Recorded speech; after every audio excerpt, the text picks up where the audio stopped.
Bonjour les amis, bonjour à tous, j'arrive. Voilà, je dois faire le tour.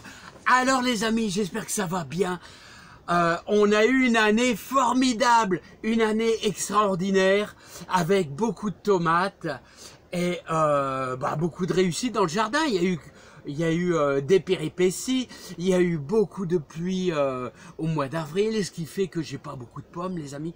Et et pas beaucoup de fruits, j'ai pas eu beaucoup de cerises. Alors, j'aurais aimé vous donner un des meilleurs conseils, je pense pour vous, pour votre jardin, concernant une tomate. La cornue des Andes. Écoutez, moi, j'adore cette tomate. Vous voyez, c'est des tomates. Regardez. Voilà, en forme de corne. Comment je pourrais expliquer là? Voilà. La cornue des Andes. Alors, c'est une tomate vraiment. Il y a beaucoup de chair. Il n'y a pas énormément de graines, mais elle est vraiment délicieuse à faire en salade. Ou alors, vous pouvez la garnir. Bien sûr, en la coupant là, vous pouvez la garnir. Alors les amis, moi qu'est-ce que je vais faire? Je vais faire de la graine. C'est une variété ancienne. Alors j'en ai pris une qui est bien mûre et qui est en train de... sa vie est finie. Là, et je vais faire de la graine. Alors, vous avez vu, j'ai préparé une terrine avec un peu d'eau. Voilà. Et je vais laisser ça quelques jours pour que le glaire disparaisse tout simplement. Alors vous pouvez faire directement déverser vos graines sur un sopalin, des choses comme ça. Bon, chacun fait à smot, comme on dit ici dans le Nord. Chacun fait à sa propre méthode. Enfin bref, il faut récupérer les graines, les amis. Donc je vais couper ça dans le sens de la longueur. Voilà. Et regardez, je vais essayer de vous faire voir ça de plus près. Voilà, et vous allez découvrir, regardez la chair, voilà, regardez la chair, voilà, et on voit toutes les graines à l'intérieur. Voilà, je vais essayer de vous faire un gros plan pour mettre dans l'eau.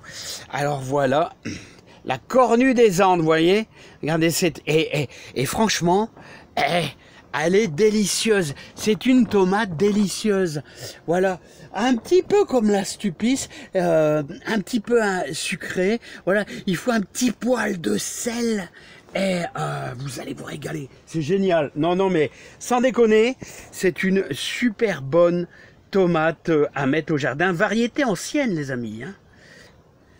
Allez hop, c'est parti les amis, c'est parti mon kiki. Voilà, le temps de faire le tour de 3-4 pieds de tomates. Et voilà, et je vais récupérer tout simplement les graines, regardez, hop. Voilà, il n'y en a pas des masses, il n'y en a pas des masses. Et je vais laisser comme ça dans mon eau. Et je vais vous dire quelques jours. Alors c'est un petit peu normal si vous avez un petit peu de fermentation par-dessus, mais c'est rien. La graine de tomate, elle va pas changer. Vous aurez toujours vos graines de tomate intactes, même s'il y a un petit peu de moisissure.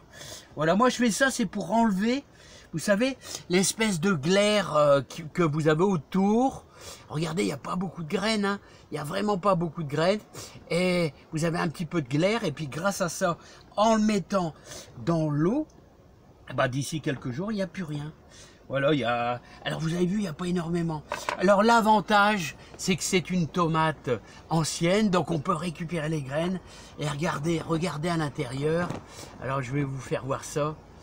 Regardez comment c'est bien plein, Donc vous pouvez fourrer, regardez, hop, vous pouvez fourrer avec du fromage de chèvre, tout ça, hop, et ça, croyez-moi,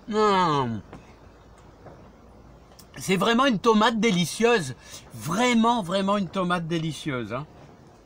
Les amis, moi je ne vais pas me priver.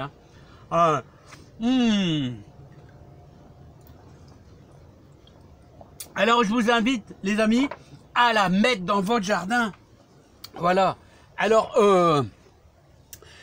c'est une tomate délicieuse. Qu'est-ce que je voulais que je vous dise de plus? Moi je vous donne le meilleur de moi-même au niveau des conseils des tomates. Bien sûr il y en a plein d'autres. Moi en cœur de bœuf il y a la Rifred. Il y a la fameuse Stupis. Alors ça, j'aime bien parce que je l'utilise, vous voyez, à l'apéritif.